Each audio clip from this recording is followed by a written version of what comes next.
With an endowment of $4.5 billion, USC is one of the top 25 wealthiest universities in the world.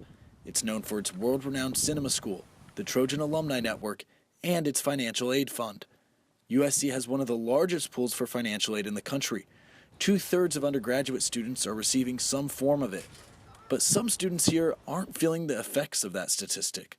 Why can't you be straightforward about this? I just would want an explanation. Jessica Wysocki came to USC to study political science with one goal in mind: to make a difference. She was offered a grant for her freshman year that covered all of her tuition. When she opened her financial aid packet before returning for her sophomore year, however, she was shocked at what she saw. So for sophomore year, they wanted us to pay full tuition, and that was just completely ridiculous and completely impossible. Jessica's family owns a small business, so their income changes frequently. It looked like they made extra money before her sophomore year, but all this money went back into the company, so there was nothing left to give USC. Financial aid distribution is not the same at all universities. Public schools only use the free application for federal student aid, or FAFSA, to determine how much aid a student needs. The FAFSA uses a public formula to get this number. But private schools have their own way of determining how much each family should contribute. Since these schools aren't required to report their methodology for determining student need, many students are left guessing how much money the school will charge them each year. For Jessica, this meant she had to leave SC. I tried to fully explain it. Use everything I could to say, look, there's no money for you guys. You can't, there's nothing to give you. This change in aid for many students year to year may not be a mistake. They probably did give me more freshman year to get me, to hook me. USC has not fully disclosed the formula it uses for determining financial aid. This lets the school charge students more than the amount reported on a student's FAFSA. Public schools that are funded solely based on federal grants are not given this same freedom. And so I appealed. I sent in all these proof of income, like tax forms, budgets, like trying to prove that we can't pay 60 grand for 1 year of education. Students can appeal their financial aid packets by writing a letter to the university. But Drew Chavez wonders why USC didn't give him the right amount of money in the first place.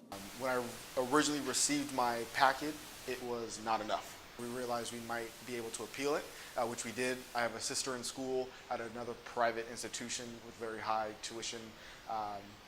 And so we were able to submit some documents, some bills that we're actually paying, which wasn't accurately represented on the FAFSA form or the other documents that USC asked for.